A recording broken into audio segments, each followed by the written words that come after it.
Okay. I think we could be live. How's that for an entrance? All right. Got a few folks watching. This is great. Welcome, everybody. Here we go again. Another thrilling episode of Live from My Drum Room. This is episode 22. Yes, episode 22. My guest, of course, my dear friend, the legendary Simon Phillips, joining me today from Ojai, California, where he has a little bit of a dodgy connection. So hang with us. We were just testing it, and he's way up in the mountains. And he's tried a few different things. So we're going to hopefully make this work. We'll do the best we can and hang in there with us. But I got some really exciting news to share with you guys. Today, just moments ago, I got a phone call from the president and CEO of YouTube. His name is Ed Tube, actually. It's his real name, Ed Tube, the president, to tell me that I've reached 400 subscribers on YouTube. I know, can you believe it? I've been on YouTube now since, I think I set the account up in 2012. I was still working for Zildjian. So in 9 short years, 9 years just went by like that. I'm up to 400. That's 2 O's, not 400 subscribers. Pretty amazing, right? Yep. And I can see that number going up to 405, maybe 410 subscribers by summertime at least. So thanks to all you subscribers. If you know anybody who hasn't subscribed, I can't imagine 400 subscribers, who hasn't subscribed to it. But if you do know anyone who hasn't, please ask them to subscribe, because I need more subscribers. All right. And on that note, it's good to see so many folks. Hope you get some good questions. It's good to see some old friends here. Steve Ford, what did you say? YouTube influencer legend. Yeah, that's me. Oh boy. I was the guy that said YouTube's never going to catch on. So anyway, Simon just said he'll be here in 5 minutes. So I'm going to have to carry on for another few minutes without him. It's early in the morning out there in California, and he's just getting his cappuccino machine warmed up, I think. Anyway, if anybody is watching right now, I know Kevin Goodman, you were there the other day. I did a little test stream on, what day was it? Thursday or Wednesday? One of those days. A little stream over on YouTube, speaking of YouTube, to see how that worked. And it worked out great. Hey, Scott, great to see you too, man. I haven't seen you in a while, Scott. Hope everything is well. And it worked out really well. I think I had about 15 or so people on there, and we had a little chat. And the connection was really good, which was the key thing. And, I wanted to test for the sound and all that. So,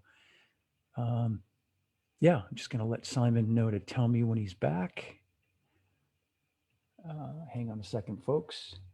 Let me know when you're ready.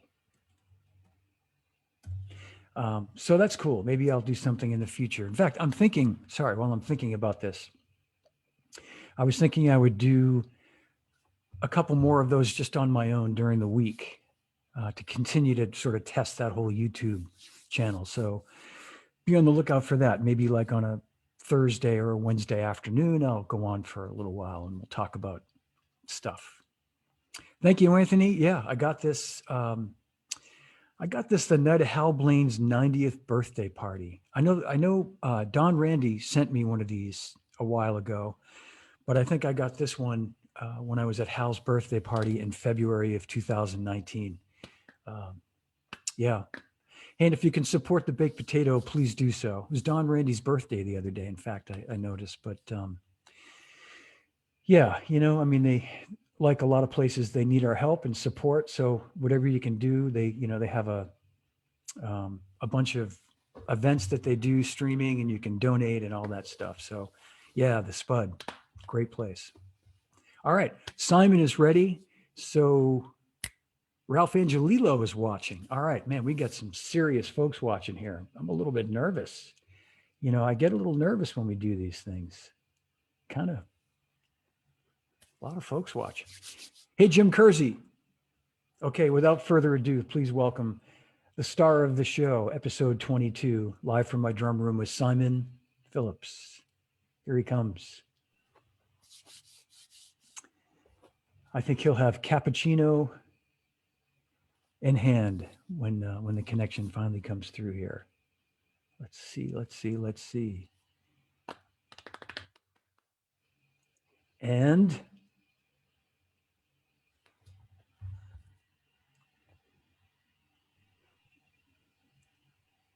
there he is.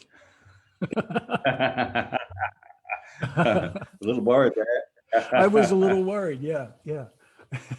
Suddenly I thought, uh-oh, we've lost internet or something. Not unusual in this area. Yeah. It seems good though, Simon. I filled everybody in on what's going on, so it's going to be great. Okay. Got a lot of folks watching. Cool. Lovely. Yeah. Our friend Ralph Angelillo from Montreal Drum Fest. Good morning, everybody. Yeah. Sorry about that. All right. You're still with me, Simon, right? I am. I'm here. Oh, okay, good. Okay. Yeah, I was just saying our friend Ralph Angelillo from Montreal Drum Fest is with us and says hello. Great. Hi, Ralph. Bonjour, monsieur. Ça va? Bonjour. Yeah. A lot of good folks watching. Yes. Great. Kent Brief, aka Brent Keefe. You know Brent, I think, right? From From the UK. Yep. Oh yeah. Top chap. Yep, absolutely. Top chap. A lot of good folks watching here. So Simon, let's chat about your long and prolific career. I made a couple little notes, so I didn't leave anything out to sort of touch on, but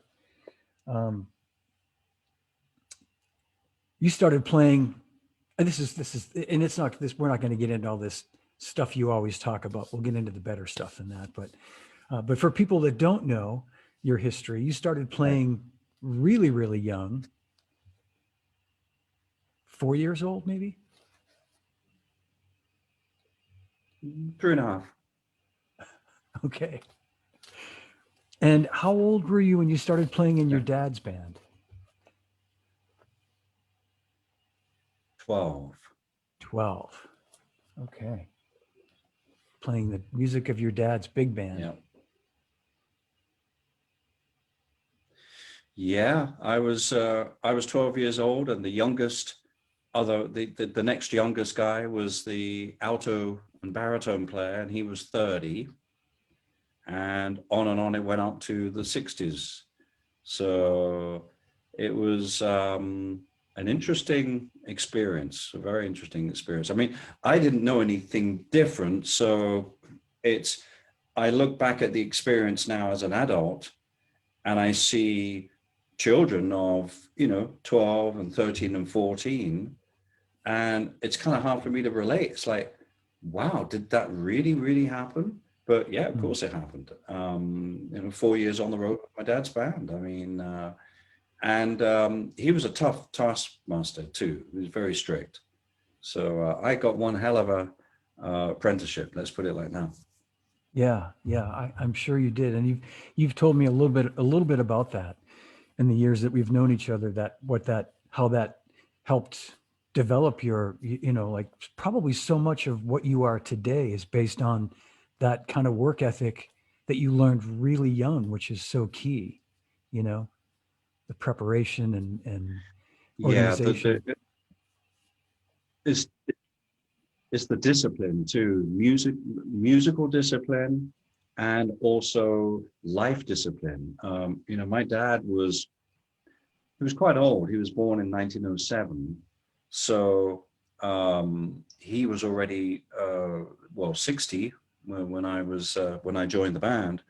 Plus, he grew up in that era, pre-war era, formed his own band, his first band in 1925.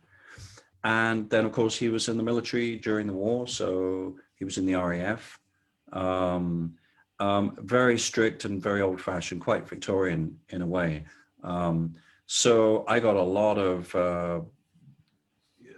of disciplinary treatment in terms of, you know, being on time for gigs, and also hearing him talk about other musicians when they weren't quite on the same page as he was. And I think it was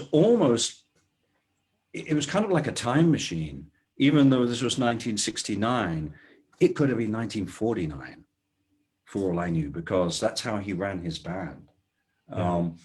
Just like the big bands in the States, you know, Artie Shaw, Woody Herman, Glenn Miller, you know. It was a very, very different way to the way we kind of conduct our business these days. So yeah, I got a hell of a you know, lesson, I guess, early lessons, life lessons. That's great. That's and that, so you played with him until you were like 16, and then yeah. In that time, so I started off playing just the gigs, which would mean I'd have to leave school earlier in the day, walk home, which was over a mile, pack my drum kit up, put my dinner jacket on and, you know, suit and everything, bow tie. I used to tie a real bow tie, not a clip-on. And in the early days, we'd all travel by car. So in his car he was driving, and there was the trumpet player and the alto player and myself in the back seat. And on the front seat was my bass drum and floor tom. And in the trunk was the rest of the drum kit, a baritone, an alto, a trumpet, a clarinet, and a whole big box of music stands for the band, and the pads, these little fiber boxes which had all the music in, and there's 9 people in the band. So, and we traveled hundreds and hundreds of miles, you know, and I used to get terribly car sick too. So most of the time my head was hanging out the window. Yeah. Oh my God. And, you know, we'd drive to Hull or Scunthorpe or Leeds or Manchester and stop at this place called the Blue Boar, which is where everybody used to meet for lunch and refueling and stuff. And then the gigs were 4-hour-long gigs. And by the time we got to the third set, I was falling asleep because I'd been up at school since, 7 in the morning. Yeah. Getting ready to go to school for 8:30 or 9, whatever it is. So then we drive back, get home at about any time between 4 a.m. and 6 a.m. and then go to sleep. And then if it were a weekday, they'd wake me up. My mom would wake me up at lunchtime, have a quick breakfast, and then go to school for the afternoon. Wow. Man. It was quite an existence, That was so the first year was gigging and getting experience of playing gigs and playing with a band, playing in time. And I could read music at that age. So, and of course I was learning the music as well. But then the recording sessions happened. And that was a pure accident. So now I used to go to the recording sessions and sit behind the drummer and watch. So I was very familiar with the studio environment. I knew how to behave in a studio from 5 or 6 years old. You know, I didn't start taking sweets out and undoing them because the rustling of the, you know, the paper on the sweet would make a noise, and it means you couldn't cough, you couldn't sneeze, you could, you know, all this kind of stuff. Yeah. But then one day, and I believe it was a Saturday, it was a BBC broadcast, and it was in 1970. I do have the date somewhere. And something happened with the drummer, and he couldn't make the session. And my dad, this is in the morning, like maybe about 10 or 11, and the session's due to start at 2 o'clock at BBC Maida Vale. He called a few drummers and everybody was busy. And he said, well, you're on for the session today. Well, my drum kit was in bits because I was cleaning it. Yeah. As you do when you're young. You'd better put that lot back together. Yeah. And then, so I had to hastily put the drum kit back together, you know, put all the heads on, tune it and everything. And then he gave me a whole bunch of music. Now, the difference is that the music we played for the concerts was, or the dances really, was pretty much the same. So I knew them. But for the broadcasts, he would do new arrangements and different songs and stuff. So I'd never heard these before. And I kind of had a quick look through and, you know, and then we packed up the car, drove into BBC Maida Vale and loaded in the drum kit, set it all up. And I was obviously incredibly nervous. And then it was time to go, you know, and in those days, this was probably mono, so full track 1/4-inch tape machine. The drum kit had one ST 4038 over the top, 3048. I always get those mixed up. And probably a D25 on the kick drum. No headphones. And I think for the broadcast, we had a 10-piece band, 3 saxes, trumpet, trombone, bass, banjo, drums, piano, and clarinet. And then we started, and I was scuffling through these charts. Wow. And we did 12 songs in 3 hours. So there would be a rehearsal and then a tea break, and then you start recording. And it'd be pre-recorded and then broadcast on the radio about a week later. Well, my dad could see that I was really struggling. So he rang my mom, who was at home, and said, bring the dance pads, which means he could then select a few songs that I knew and was comfortable with. So I would say half the broadcasts were new arrangements, and then half, thankfully, were songs I knew. That was really tough, you know. But and I was 13 years old. My first. Okay, I was going to say, and you were 13. Session. Yeah. Wow. Yeah. And you'd been reading at that point. And from then on, I did all of it. Yeah. Yeah. Yeah. Yeah. I was sent to Max Abrams, who was a very famous British teacher in London. Pretty much everybody went to. Phil Collins, Neil, Wilkinson. I think loads of people went to Max, and Max used to play with my dad way back. I think pre-war in the 30s, actually. So that's one thing I could do because my dad was so emphatic. You have to learn how to read. And so I started at 8 years old, and by the time I was 12, I was able to read, drum music, you know. Mm-hmm. Yeah, so key. Wow. And then and you kind of answered half of my question about the recordings, and that by the time, if I'm correct, by the time you sort of finished your tenure with your dad at 16, that sort of, you sort of were already, if not already immersed, you were sort of into the London session scene at that point, around that time, or nearabouts, right? I mean, yeah, not quite, not quite.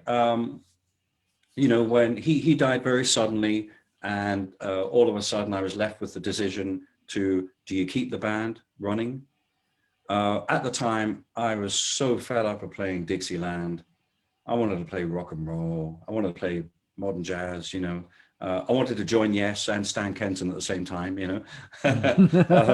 So I decided, and also, frankly, without him leading the band, without his clarinet tone, because he had a beautiful tone, very different from what most clarinets sound like. To give an example, he sounded more like Artie Shaw than Benny Goodman. And of course, he knew those guys. I mean, he used to hang with them before the war in New York in 37 and 38. I think he was quite a good friend of Artie Shaw's, actually. Wow. But without him, it wouldn't be the same. You know, I knew what clarinet players sounded like in London at that time. And it, you know, and I just didn't want to do it anyway. So I said, no, I think it should end there with him. It will never sound the same. So that was one of the biggest, you know, first decisions I had to make at 16 years old, you know. Mm-hmm. So basically what I did was put myself out of a job. By the way, I was still going to school, but, you know. Of course, yeah. And then I was jobless. So my mom sent me off to work at a electrical store, which was great because I got to sell hi-fi systems to people, which of course I was already tinkering about with tape machines, and you know, because my mom had them, and so they would come in and try to buy like a vacuum cleaner or some Hoover bags, and I'd try and sell them a hi-fi system. And I'm sure it you worked did. a couple of times. And I would follow it up. I'll come and install it, and they'd look at me and go, "Really? You know how to do that?" "Oh yeah, but I can't drive. I'll need someone to take me there." I could drive, but I wasn't allowed to drive. You know, driving age in England's 17, so you know, a year to go. And then the big break was when Jesus Christ Superstar was running in London at the time, and they needed a new drummer. And one of the keyboard players of the show used to play with my dad.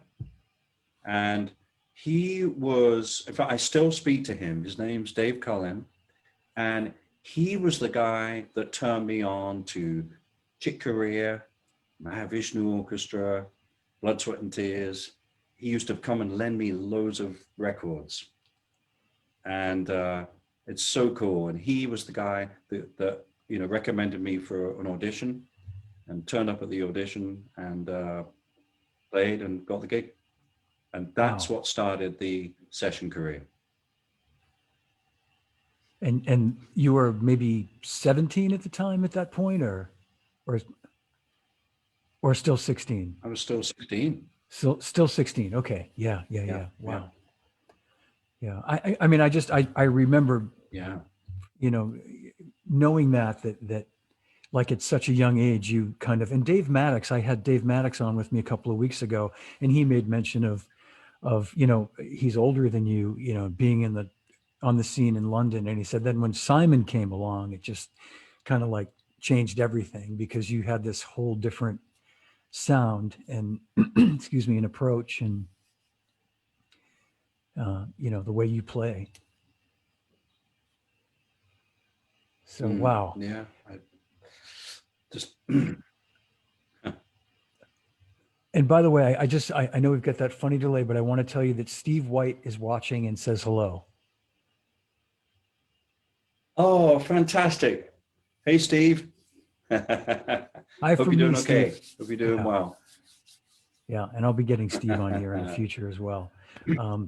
So in those early years, Simon, I know like some of the earlier sessions or earlier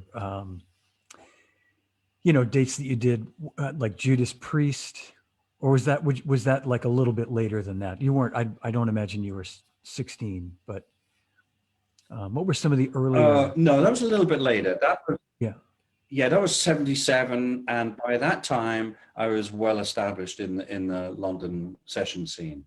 I think it was 74, 73, 74, 75, which was the early part of turning up to sessions and, you know, again, gaining more experience. But a lot of the time, I would turn up to a session and cart my drums in, set them up. Now, some studios, which I'd been in before, knew, you know, they knew I was on the session, so, and they had worked with me before, and so it was cool, you know. But there were still a lot of people who had no idea. I had been booked for the session. They knew my name, but they didn't realize I was. Well, by then I would have been, you know, let's say, well, 16 or 17 years old, and I was very shy too. Typical British, you know, kid at that age. And I'd sit in the control room, and of course I was way into the gear, the console, the tape machines, speakers, even just cables, and looking at tape boxes, and but I wouldn't say anything. I wouldn't make a noise, you know. And the room would start filling up with all these guys, and then somebody would say, "Has anybody seen this drummer, Simon Phillips? Is he around?" And I'd go, "That's me." And maybe one musician had knew me, but the others didn't, and they all looked at me and kind of went, "Okay," and looked at each other and went, "Oh, this is going to be interesting," you know. But you know, I'd say, "Okay, you got a chart," you know. And said, "No, this is," and the guy would, you know, maybe play the song or something. I mean, I remember one session distinctly, and I think this was 75, and it was for a guy called Tony Ashton, who was in a band called Ashton, Gardner and Dyke, and Kim Gardner, who owned the Cat and the Fiddle on Laurel Canyon way back. You must remember. Yeah. Which turned into that restaurant. What was the restaurant called? We used to go there. Pache? Iota? No. Pache, yes. Pache, yeah. Yeah, Pache. Oh, great place, yeah. Yeah. Before that, it was the original Cat and Fiddle. Yes. And that's where Mitchell used to hang out all the time. And we used to go in there with various different, you know, states of people. I remember Jim Cregan was on the session, guitar player. The bass player from a band called Medicine Head, and a percussionist drummer called Tony Carr. And so we started playing, and we laid down one track.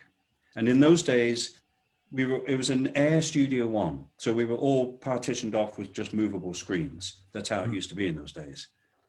After we'd played the first song, Tony is next door playing percussion in the next booth, as it were. He comes and pokes his head around and looks at me and he says, "I know you." And he was a big guy. He came from Malta. It turns out that he'd seen me play with my dad because he was filling in for Phil Seaman, for the Phil Seaman quartet or quintet. Yeah. And Phil had just died and Tony was playing drums. And I'll never forget, he walked in the front door of the club with his Ludwig bass drum with everything on it, cymbal, tom-tom, pedal, and my drum kit was in the way. And we were the headliner. So he said, I said, "Well, you can use this kit." And he looked at it and went, and then turned around and walked out with the whole thing. It was hilarious. And that was him.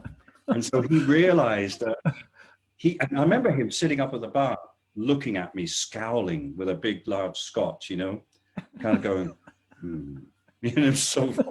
He ended up being a great mate, great friend. And we used to have lots of fun together.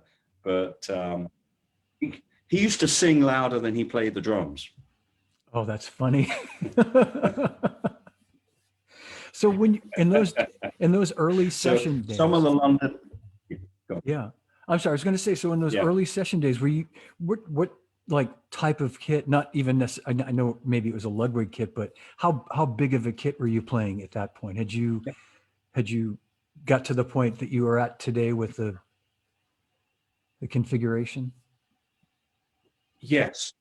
So the band that I was in 1974, end of 74, and toured with in 75 was when my kit started expanding. It was double kick drum, 2 racks, 2 floors, 5 cymbals. And by the time we'd finished touring the first half of the year, it was, 4 toms across the top, 3 on the floor. It was quite a large kit, but it was a Heyman kit. I couldn't afford, Ludwig then, but I had a small Ludwig kit for sessions. Also, the other thing was, in those days, we couldn't get any other size in Ludwig or Rogers or Slingerland or Gretsch other than 22-inch bass drum, 13-inch tom, 16-inch floor, maybe a 12-inch tom. I had a 1414 Ludwig floor tom on order for a year, and it never came. Dallas Arbiter were the importers. So when it came time to come to doing sessions, yes, I used my little Ludwig kit, which was 22, 12, 13, and 16. And then I had to get another one, same setup, because I was starting to do, more than one session a day, and I needed a kit in one studio and a kit in another studio. So we used to piggyback the studios. I had a guy, eventually had a guy that would start taking them around the studios, and I would set them up and pack them up. So I had 2 of these Ludwig Big Beat drum kits. And then when I needed to, I could put the 2 together and make it a double kit. I did a lot of sessions like that, 2 22s, 2 12s, 2 13s, 2 16s. Tuning nightmare, but it worked. Yeah. And then in 1975, there was a shop called Pro Percussion, I think it was. No, Percussion Services. And they had a set of Ludwig Mahogany Cortex concert toms. And my dream kit was the Ludwig Octoplus. And one day I went and bought the whole set. So I had 2 white bass drums, 2 white Ludwig floor toms, and then Mahogany Cortex 8 concert toms. And depending on the session, I would either use, for like the straight 3-hour sessions, I would use a small kit. But then the ones that started in the evening, which were more of the rock and roll sessions, which would go on till all night, till 4 a.m. or something, I'd use the big kit. So it was a mixture, absolute mixture of depending on what the session was. Yeah. Interesting. And that became over time really your mainstay for pretty much everything now, right? I mean, you use maybe a slight variation of it with different, with like Hiromi or something, but it's pretty much the setup. It's pretty much, yeah. Well, you see, the concept, obviously in those days, I was learning about sound and about recording. And I'd go to, let's say, for example, I'd go to CBS Studios in Whitfield Street, and they had a Neve console, probably an 8068 or something. I think they had Studers, and they had Altec Lansing speakers. And I can't remember his name, it was a great engineer there, and he always made my kit sound amazing. And then I take the same kit to maybe Morgan Studio 2, and I wouldn't like the sound of the kit once I went into the control room. I went, and this is what, and I think that was a Kadak desk, Tannoy speakers, Lockwoods, and they had a mixture of Studers. No, I think they did have Studer, yeah. So I started figuring out that why in this studio with the same drum kit, same tuning, it sounds great. And then I moved to another studio and it doesn't sound great. And this was the start of a very long lesson to learn and to figure out how to get sound from the acoustic instrument on tape and coming out of those speakers. And this is when I started tuning very differently to pretty much everybody else in London. My kit was loud, it was undamped, it was ringing like crazy, and some engineers loved it, and some engineers hated it. But I was I was a very quiet, but rather very quietly bolshy, because I had a very serious determination how I wanted the kit to sound, and in that track too, you know. Yeah. And I'll remember one artist in Morgan Studio 4, his name was B.A. Robertson. And he came up to me one day after a session. He said, I love the way your drums sound. Don't change that. Don't make it sound like, you know, a lot of the other London session guys. And I said, wow, thank you. That's great. So I guess it was, I started learning about all the microphones. I just used to ask, hopefully without being annoying, I used to ask the engineer or the tape op even, because I started to get to know. A lot of the tape ops were not my age, but a little bit older, but, you know, closer to my age. Yeah. They were just starting out. People like Flood, you know, who's now, you know, world famous producer, Steve Lillywhite, who was tape opping on a very early session. And all these guys who became very famous engineers, we were all kids back then. Yeah. Wow. You know, Steve Nye up at Air. I mean, yeah, it was amazing, you know. So I would learn about all the microphones, the positioning of them, you know, and just try to learn so much about how to make this work. And that's when the concept of the tuning and then dealing with adding more drums and the problems that you get with everything, you know, ringing, and then being over compensating for it, you know, tightening the snares up so they don't buzz and stuff like that, and really missing the point. And it's only years of doing this, suddenly it starts to fall into place.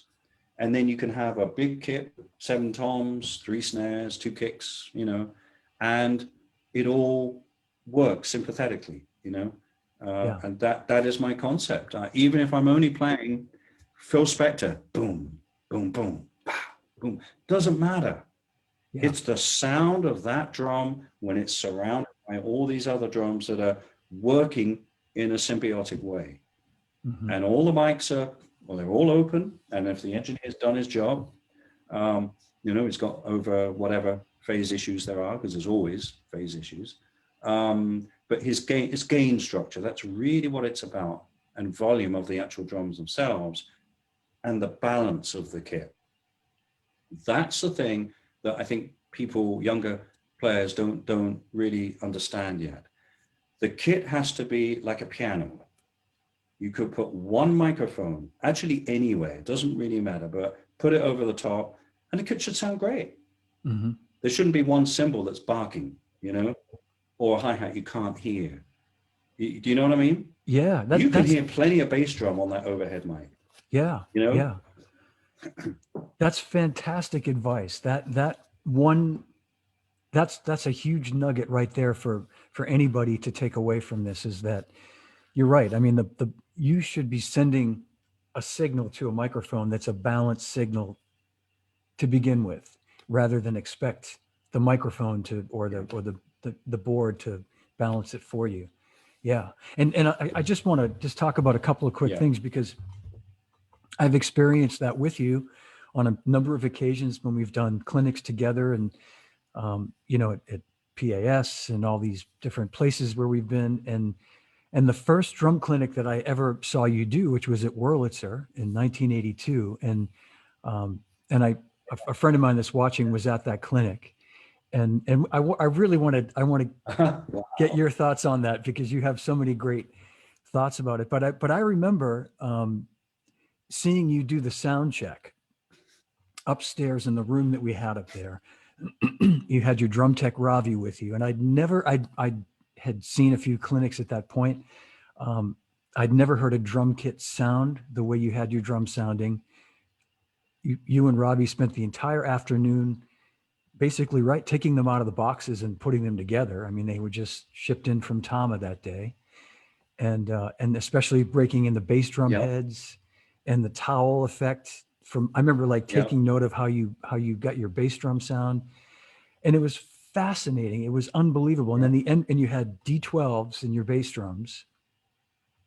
And I had one on my Gretsch set. I bought one, and I couldn't get it to sound anything like your bass drums sounded. I just remember thinking like, that is the most amazing bass drum sound I've ever heard. I mean, it was just so pure and acoustic. It was it was the true sound of the acoustic drum amplified. It wasn't, it wasn't the sound that people were getting, which was just the thuddy, clicky bass drum sound. But anyway, I just want to say that I remember watching you work and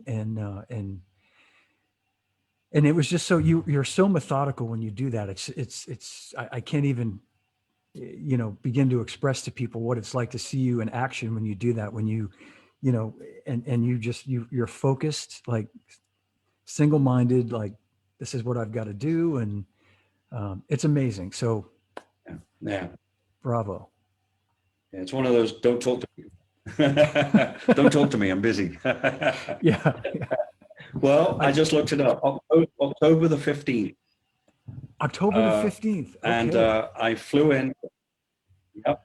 I flew in 1982. I flew in the day before, and I was so nervous because this was my first drum clinic in the United States. Wow. And I had just done hang on, let me just have a look. On 2 days earlier, I had just done a Zildjian. It wasn't called Zildjian Day then, but it was a Zildjian night at the place called The Venue in Victoria in London with Pete York. Oh yeah. And I believe I had a band too. And I think John Lord was playing keyboards. I don't remember who the other players were.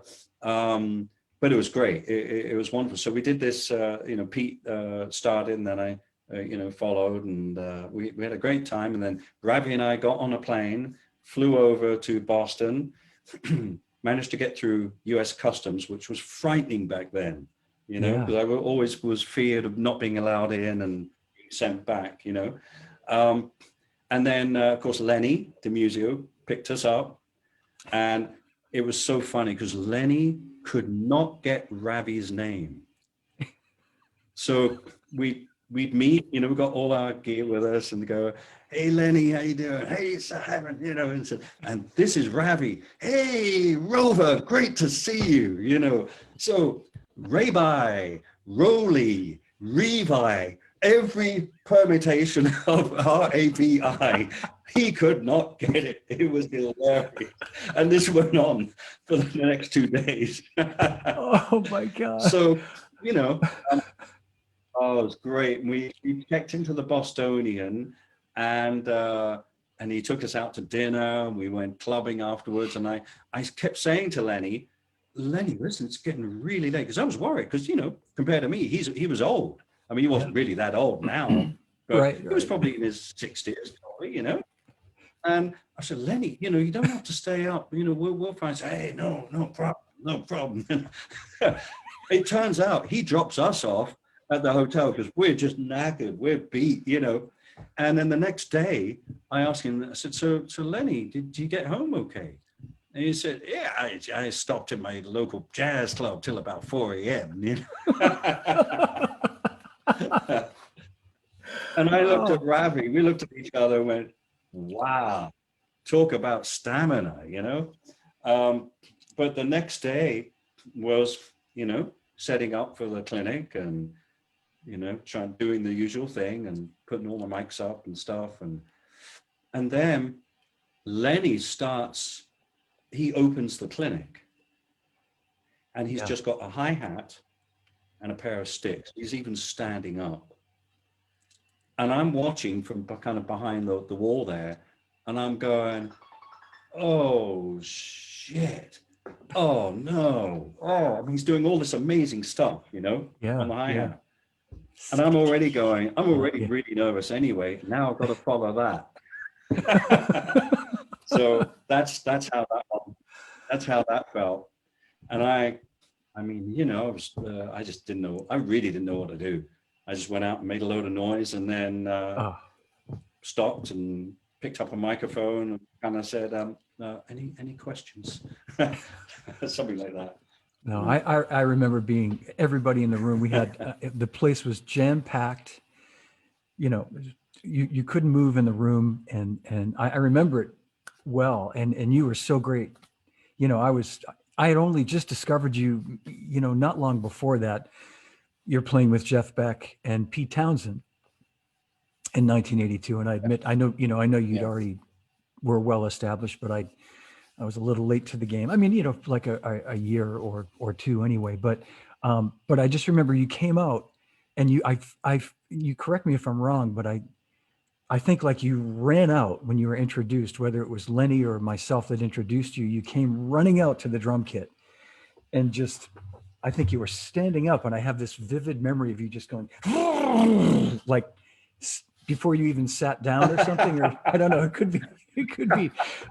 But and then you sat down and played, and it was.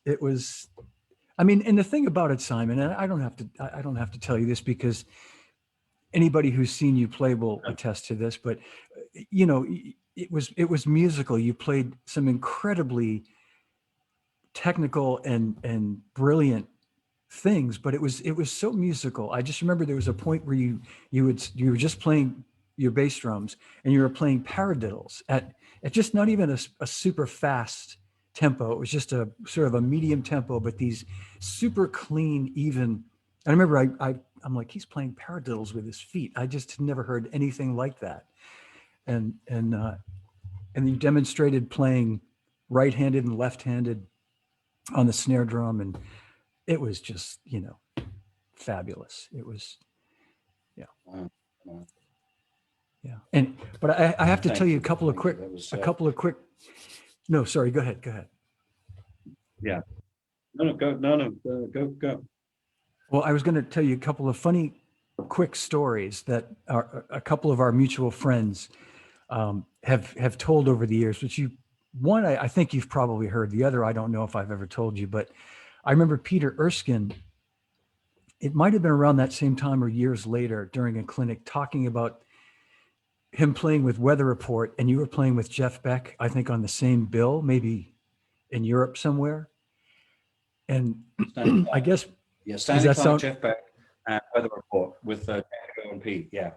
Yeah. And so when you played Space Boogie, I guess Joe Zawinul turned to Peter and said something like, "Why can't you do that?" or something to that effect. It was just like Peter, with his head down, like. Oh, that's funny. Yeah, I remember that. In fact, I had a chat with Pete for the launch of his snare drum, and he actually brought that up. That story. That was really funny. Yeah. I hope I told it right, but the other funny thing that I remember, and I witnessed it. Oh, sorry. Go ahead. No. I was just going to say there was I don't know if you remember this particular drum festival at Columbus Pro Percussion Drum Days in 2005 in Columbus, Ohio, and it was you and Steve Gadd. Dave DeCenzo was there. I'm trying to think of any other drummers that were on the bill. Yeah. It was like a weekend type. We had dinner the night before with Jim Rupp, who's the owner of Columbus Pro, at this nice, I think, Italian restaurant. Remember, we were sitting at a table, you, Steve, and me, and And then the next day was the festival. And Steve and I had been on that Mission from Gad bus tour. And that was like the last stop on this. Do you remember Right. that? So, and the way they had it set up I was, do remember. Yes, yeah, yes. you went on before Steve.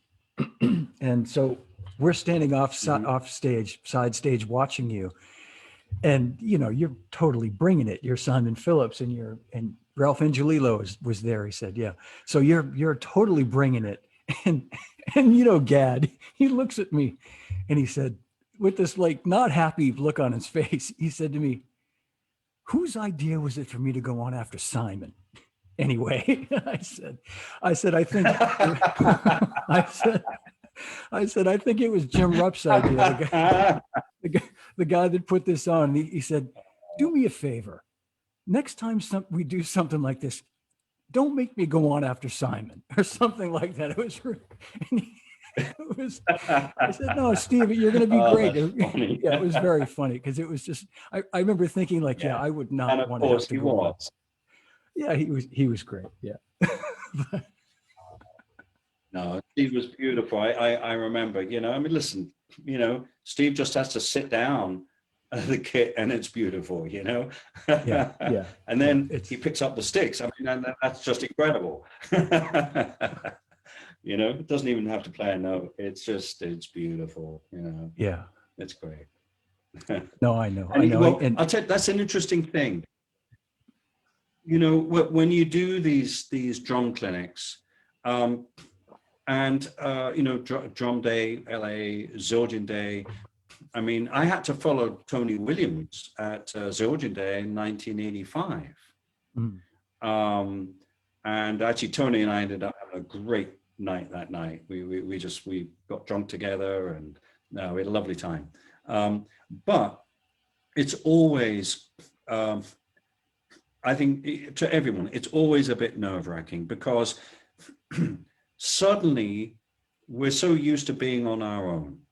We're the only drummer of the band and we're there to play music. But now we're put into this situation where it starts to be a bit of a competition. mm-hmm. And it's very uncomfortable because music is not a competition. Music is not athletics. Drumming is not athletics, not a sport, you know? So, but with the best will in the world, you want to go and see the other guys play. But sometimes by the time you get on, you know, at 8 o'clock in the evening, you're all drummed out. Mm-hmm. It's almost like you have nothing to say. So you have to be very careful. And sometimes it's as much as I would love to go and see everybody, sometimes you just have to give yourself the space and stay at the hotel room, you know. And you're always going to feel, because there's always going to be, you know, the people, you know, who are just absolutely amazing players with amazing technique. But that's not the point. And I think that's always something to remember as a clinician or as a performer. You just go and you do your thing. You do what you do best. Yeah. And you've got to give yourself the space not to hurry yourself and not to keep winding yourself up and thinking, oh, you know, am I boring everybody because they've just had, you know, it's like, you know, we're following anybody, you know, following Dennis, you know, I mean, he's got this blistering technique and a beautiful pocket. I mean, you know, it's always a difficult one to come to terms with. So you've got to try to just be give yourself that space. Sometimes best to not really even be there and just turn up as though you're the only person, because people are there to see you as well, you know. And always think of the music first. It's just a drum kit on your own, but think of it as creating music. You know, you don't have to play blistering fast speeds all the time, you know. Right. And the best example of that is Steve. Steve sits down and picks a beautiful tempo and just lovely thing, you know. He's confident and comfortable doing that. He ain't in any rush at all. And that's what people want to see. And I think that's the thing to remember, you know. it's a tough one. It is, no matter what anybody says and how cool we appear. It's like in the back of your mind, you're going, "Oh shit, I'm following so and so," and you know, and Yeah. you know, Yeah. Yep. it's a tricky one. Yeah. No, that's great. Joe, Peter just commented and said, that's exactly what Salvinall said. I'm so glad Pete's watching. I always love that That's story, lovely. Peter. Good morning, Pete. Oh, afternoon. Hi, Pete. Hey, Simon, we have a question from Anthony Cucina. Anthony, I'm sorry if I mispronounce your name. Is it true, Simon, that you have placed a can of paint filled with sand in your bass drum to get your sound? To record with, yes. It's okay. Yes. I would have thought that was one of those, Yeah. you know. So let me explain a little bit about that. So when it comes to playing drums, when it comes to engineering and producing, I've stolen from everybody.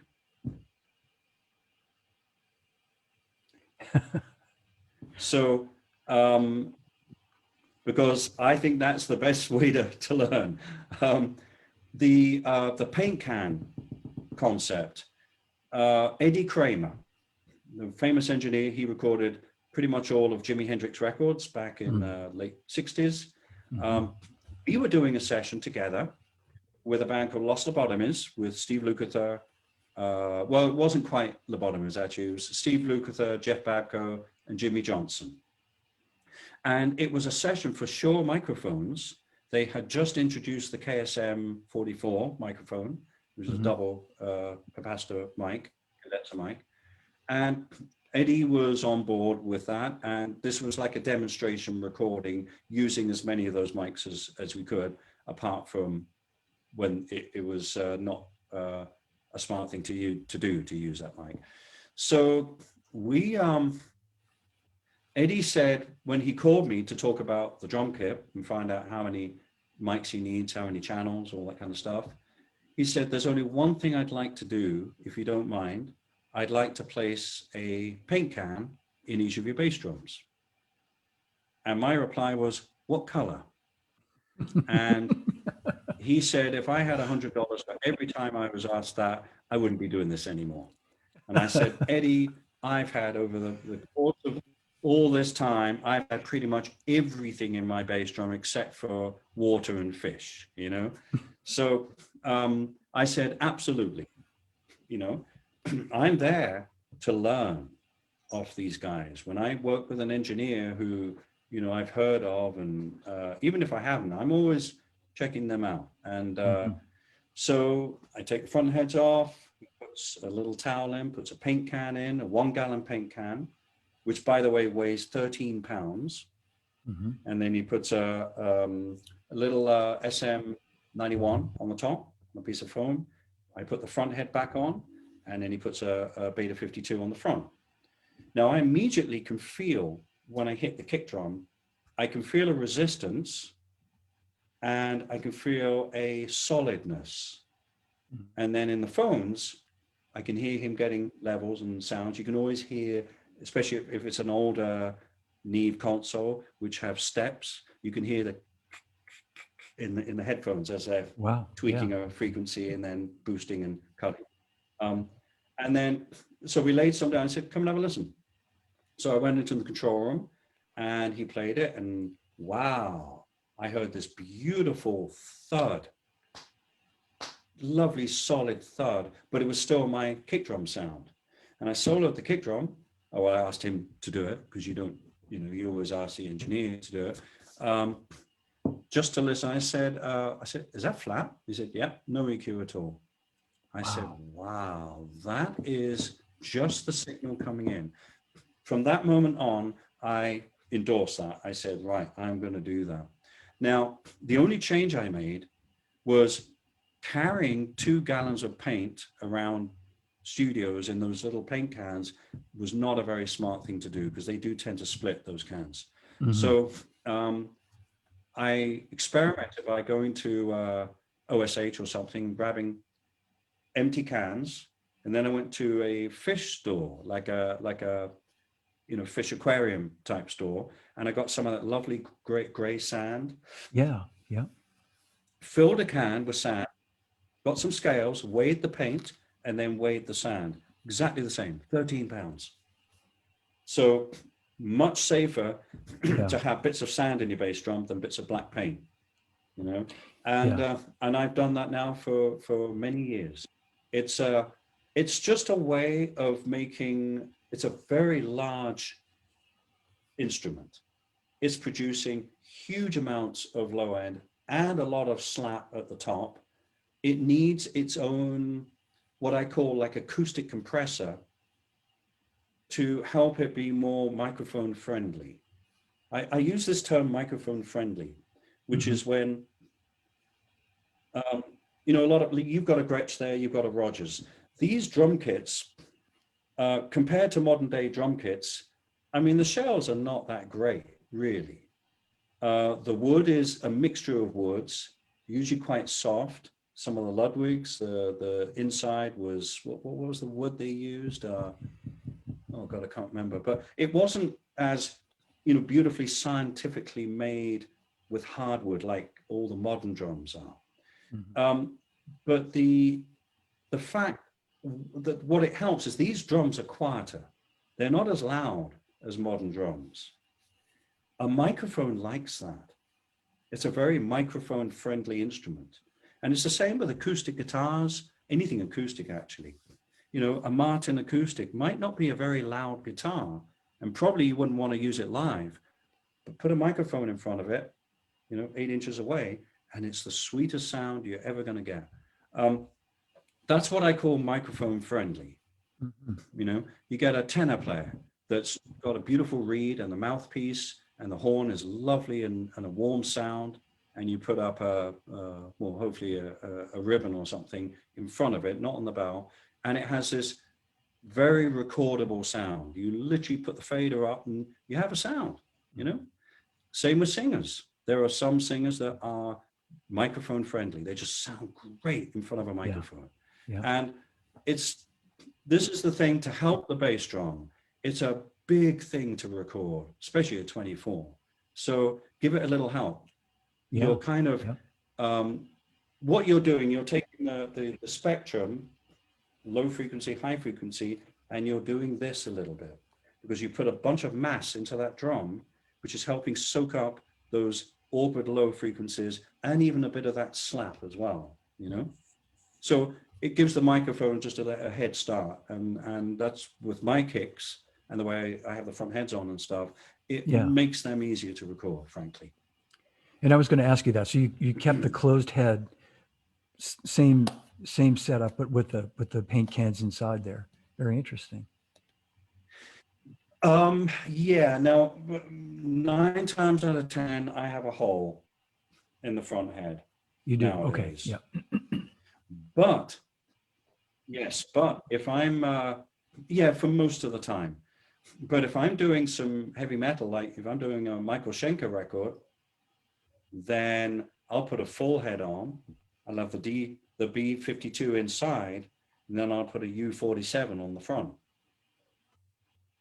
And that makes it a lot more slappy and metally and thunderous, Yeah. Hey, Talk about, sometimes I'll take the damping out and just let it boom. Yeah. Talk about a great bass drum sound, and that kind of segues. I was going to ask you to talk a little bit about working with Pete Townshend, and I remember the bass drum sound, hearing Face to Face in 1985 on a lousy stereo system that I had in my old van at the time. The bass drum sound was unbelievable on that recording. And maybe you could talk about maybe just working with Pete and how that even led to working with The Who. Okay, well, those particular sessions was quite interesting because I turned up a week too early. And Pete wasn't ready yet with his music. He was going to work with Dave Gilmour, who I was never introduced to and didn't recognize. So for a whole day, I had no idea I had been playing with Dave Gilmour. It's hilarious, that whole story. So Give Blood was that first day. Now, the producer, Chris Thomas, he got it into his head. He wanted to record the drums all separately. So he wanted me to do one track, one pass, which was just kick and snare, and then another pass, which was hi-hat, and then another pass with some toms and cymbals. Now, that's really not much fun to play. But on the other hand, a track like Face to Face, it was perfect. So one of the reasons that sounds so cool is because you've got a big room, you've got maybe 4 ambience mics, 2 overhead mics, plus your close mics. Yet in the room, all you're hearing is boom, cat, boom, cat, boom, cat, boom, cat, consistently. There's no cymbals, there's no hi-hat splashing around. Well, you know, from an engineering perspective, it's lovely to have that, you know. And that's why Bill Price could really, you know, squeeze the juice out of those sounds and get that kick drum to really, you know, the room and everything. Yeah, but I can tell you, it was very hard to play that high on its own for that length of time. You know, it was like a dance groove, really.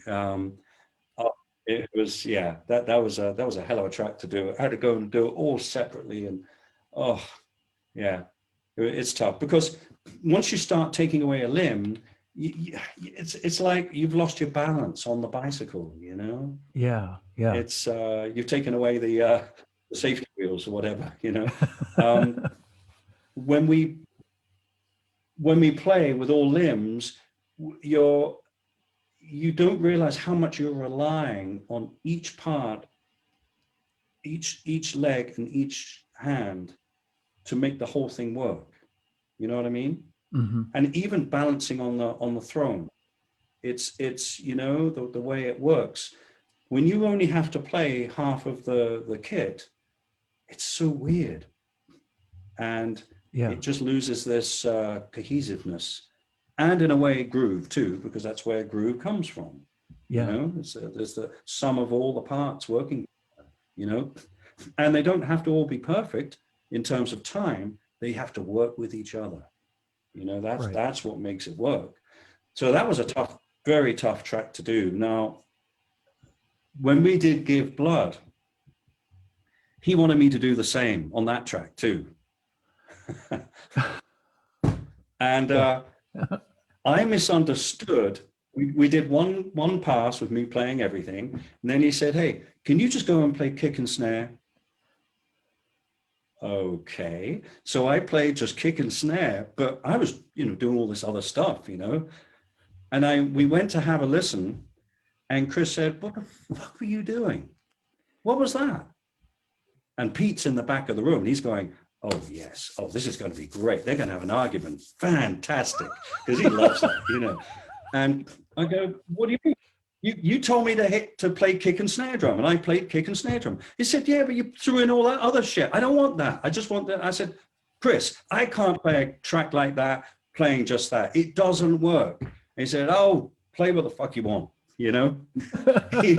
It was really funny, and Pete was like, "Shall we go and do another take then?" And Dave was like, oh, it was hilarious. And I went out, and I was actually pretty pissed off at this time.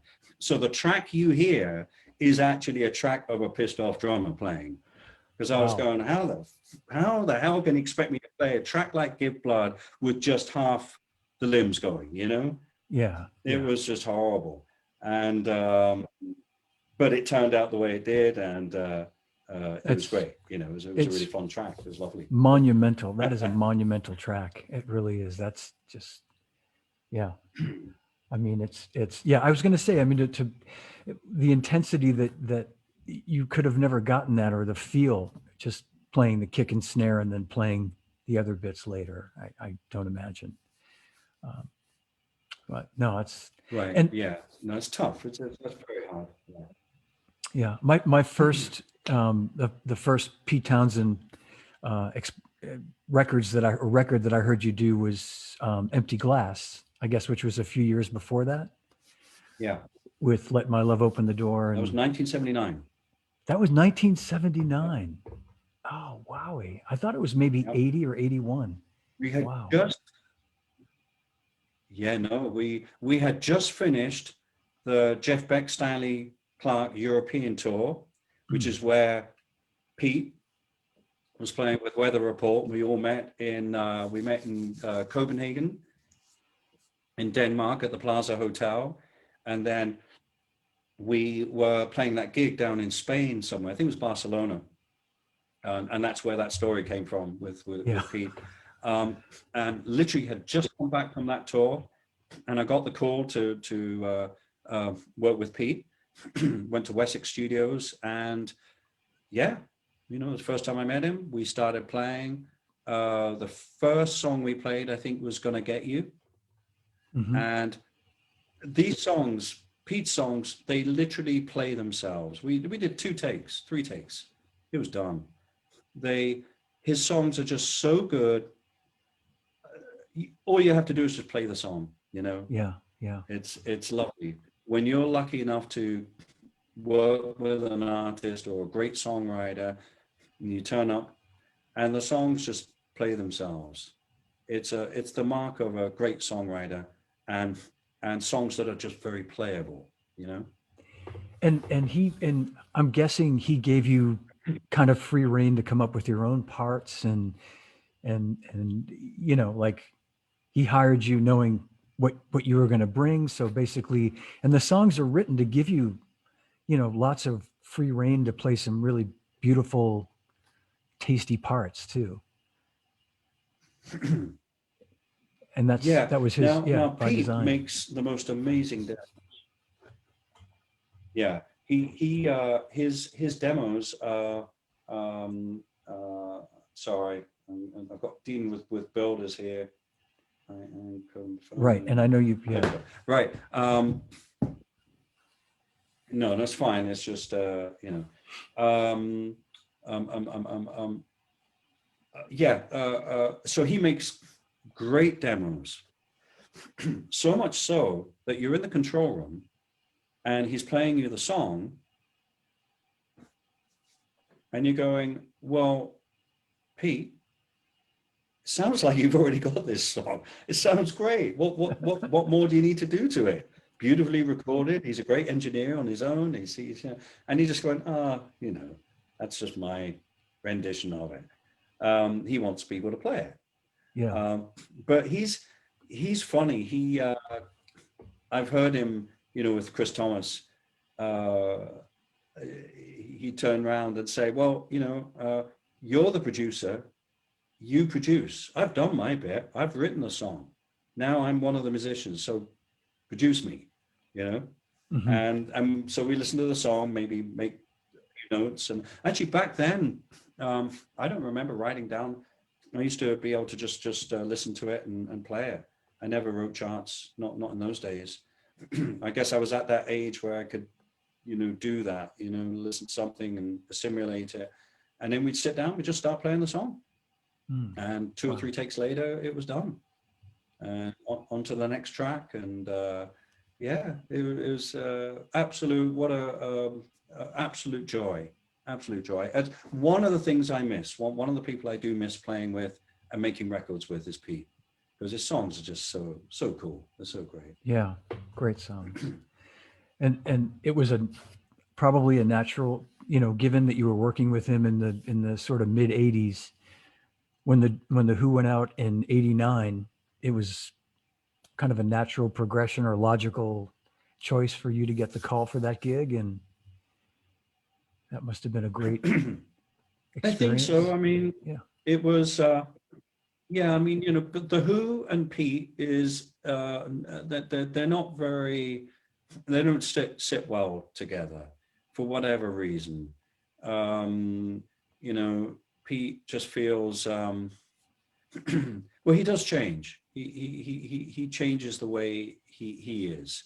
But I think when it came to doing that tour, that 25th anniversary tour, he said, well, I want to put the band together. And basically we did use the Deep End Band. That's really what it was. And Roger and John said, okay, fine, let's do it. I was actually working with Pete at the time in a production and engineering capacity on a record called The Iron Man.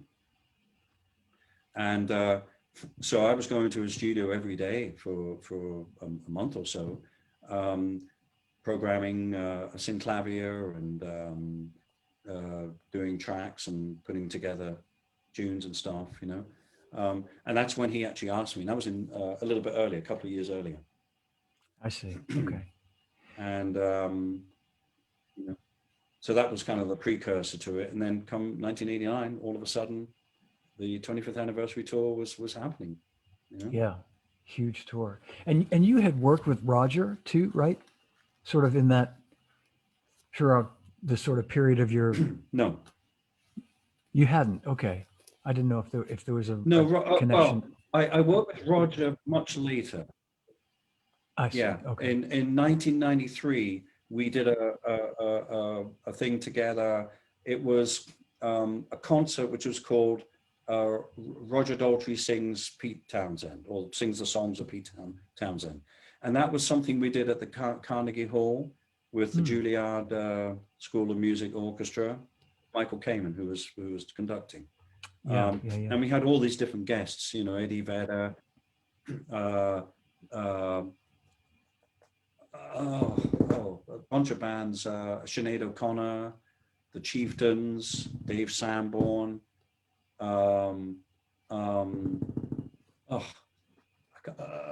Four Non Blondes, singer, Linda Perry.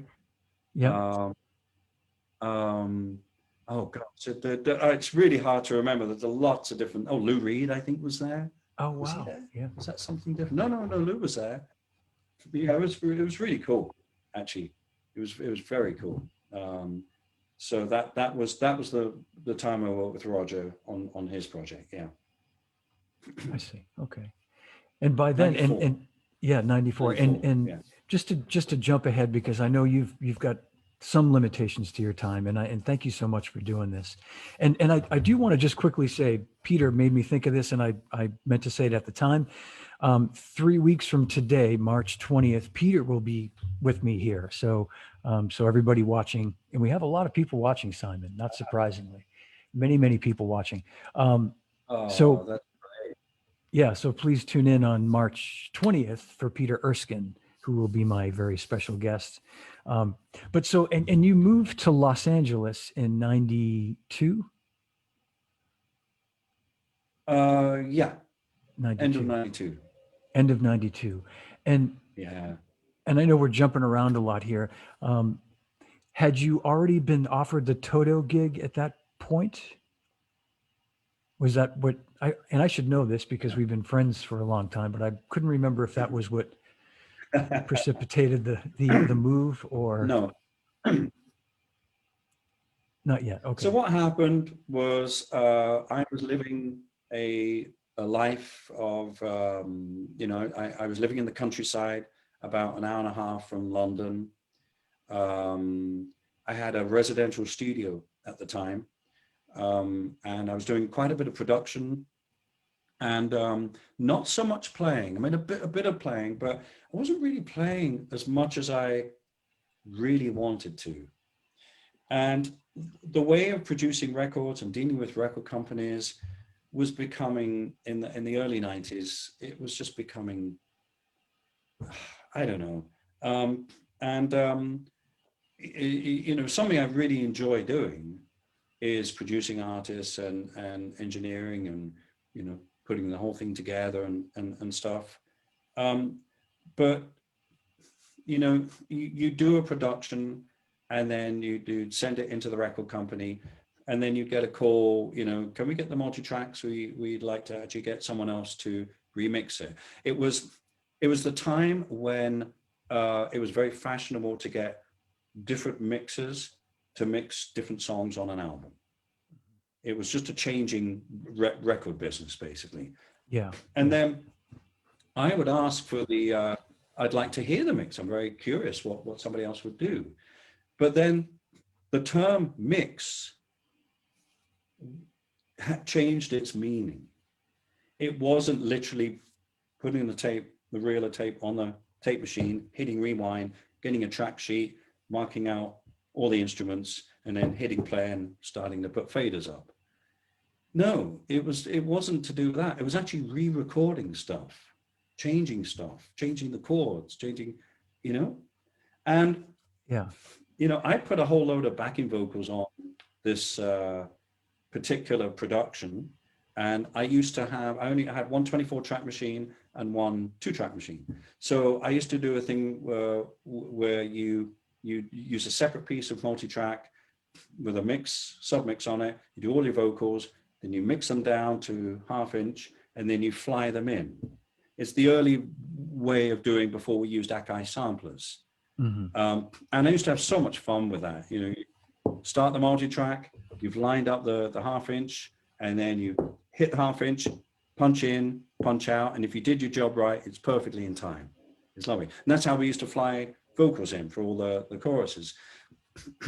So I got the mix back, and whoever had done this obviously didn't have a very good understanding of harmony, because there were wrong chords all over the place. I think he'd redone the backing vocals with wrong notes in it. And I'm going, oh no, wow. And I suddenly realized, you know, who are these people doing this stuff? But they're the new, you know, hip guys who are making records, I guess. So I was becoming a bit disillusioned with that. And I needed to play. I needed to have a new challenge. And I'd always wanted to live and move to the States since I was really young, because all my idols were there, you know, all of my favorite musicians, all the people I wanted to play with. And I said, you know what, time has come. I'm done here in England.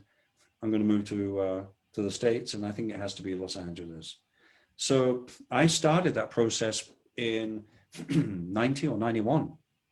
And it was quite difficult, mainly because most people that do that journey are either in a band, so they're signed to a record company, or they're with a publishing company. And it's the company that they're signed to, whether it be Virgin or Atlantic or whatever, they're the people that deal with the work permits. And then later on the green card, because you have to have an agreement with one company. I'm a sole proprietor, you know, I was a freelance musician. I need to be able to work with different companies. I want to do sessions for Virgin or EMI or whoever it is, you know. So it was a bit of a tough one from a legal standpoint. I had to get, you know, an immigration lawyer onto it, and then a music business lawyer in New York to try to figure out how to do this. Well, that's why it took a long time. And at some point in 1992, my H1, which was the visa, came through. Yeah. And I'd formed a corporation, and I had a 3-year visa.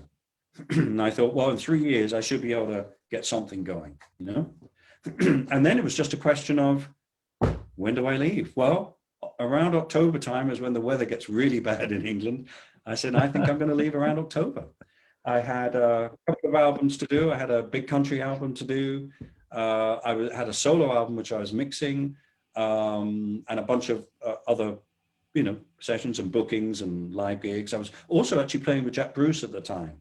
We were doing some jazz festivals in Europe, Japan, which was a lovely reunion, because we were together in 1977. And then all of a sudden in, well, July, was it? I can't remember. It must have been around July when we all heard the terrible news, you know, that Jeff had passed away. And August, and then a week later, was it? Oh, wow. Very beginning of August. And then a week later, right, a week later, I get a call the day before I'm going to go to London to record the Buffalo Skinners with Big Country, I get a call from Steve Lukather. And I knew Steve, not well, but I knew him. I just thought he wanted a call to have a chat, you know. As it turned out, it was a little bit more of a chat. He told me the situation, and he asked me if I'd play in the band for the tour. And I mean, I was stunned. I really stunned. I mean, never. Well, one would never, you know, because Jeff Jeff and David Page formed the band to start with. You know, it's his band. So once we'd sorted all that out, that's when I left England. I left a little bit earlier than I had planned to, and that morning I overslept. I missed the alarm to get the Virgin car to Heathrow. And it was a beautiful summer morning in England. And I remember waking up, the tweeting of birds, and lovely. But I knew something was wrong. Now, you know the beginning of Four Weddings and a Funeral? Yes, yeah. When Hugh Grant wakes up, and what's the first thing he says? Fuck! I look at the clock, I go, oh shit! I jump out of bed. I look out, pull the window up, and there's the car waiting for me. And I said, "I'll be right down."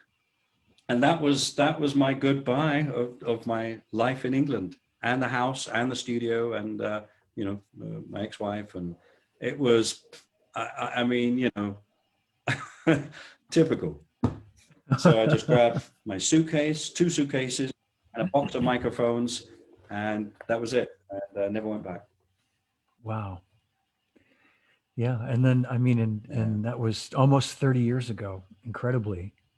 I remember, seeing you at that NAMM show just after that, just the Winter NAMM of 1993, and you had just moved there, and that was the night of during that show was the seance, the famous seance in our good friend Joe Hibbs's room, which we won't talk about today, but Marco, yeah. And, exactly. Yeah. But was that the night we went to see Tony Williams play? Yeah, we did. That was a funny, I'll tell this story because I can remember it. It was so funny.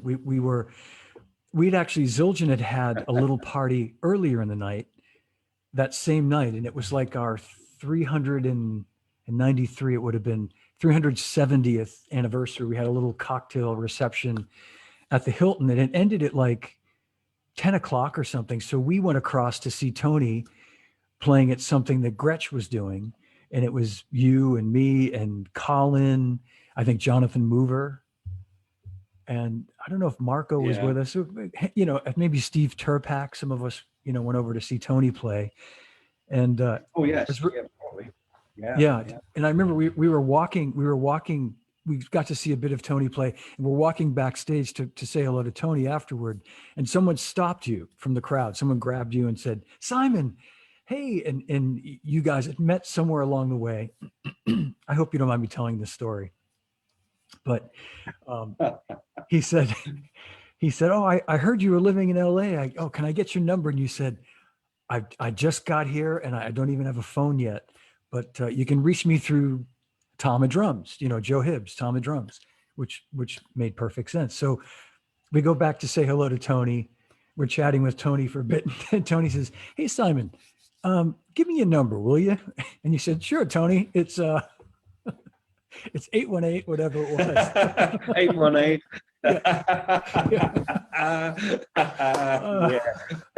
Well, that's of course, you can't be giving your number out to strangers in a at a gig, but it was a funny moment. But, man. I have a little story about Tony, and the last time I saw him in would have been 97, and I think you might have been there. Were you and I, or was it Joe? We were going into lunch at the Marriott, Yeah. And you remember how there was always a line, there was always a queue for lunch. Yeah. Was it you? Were you there? I think I so. was. I think And so. Yeah. Tony was just, you were there. And Tony was just coming out of having lunch. And he saw me, and then he started talking in an English Cockney accent. Yes. And he went, "Hello, Simon. How you doing?" And everybody was looking around going, "Well, that looks like Tony Williams, but it doesn't sound like him." It was hilarious, absolutely hilarious. Yes. Yes. That was I just, do and remember he, that. you know, he didn't even miss a beat. He just went straight to it. Yeah. And it was just so lovely. And, you know, sadly, that was the last time I saw him. I know. But, Me too. I that was know. funny. Wow. That was such a shock. Gosh, I know. I know. Well, you know, Simon, we're at 90 minutes, and I think what we're going to have to do is we'll wrap it up in a minute, and I'm going to get you to commit to doing another one of these in the future if we could, because there's so much we didn't talk about. Yes. Yeah, I know people would love that too. Sure. And selfishly, well, thank you, everybody. Sorry. No, thank you to everybody that was tuning in and listening. Stuff. It's been great. Thank you for doing this, Simon. And we have a lot of people watching, and I know I apologize that we're sort of going over each other due to the connection, but it is what it is, and it's great. We have lots of folks watching. But I was going to say, selfishly, when we do part 2, I want to really pick your brain about that time with the Who, because that was some of the most amazing playing, that you sort of shoes you had to sort of walk into, so to speak, and Toto as well. And the way you made it your own was fabulous. And I wanted to spend more time talking about that. So we'll do that next time. We'll talk about how you were able to go in there and really sort of, give it your own stamp, the Simon stamp. Thank you. Thank you. Yeah. Lovely. So if you can hang on with me for 1 second, Simon, I'm going to end the live stream, and then we'll go back in the Zoom room for 1 second. So everybody, thank you so much for watching. Okay. This has been, big hand for Simon Phillips, everybody. Thanks for tuning in. He will be back. He will be back. And I'll see you guys probably next week. So thanks again for watching, and be safe, everybody. All right.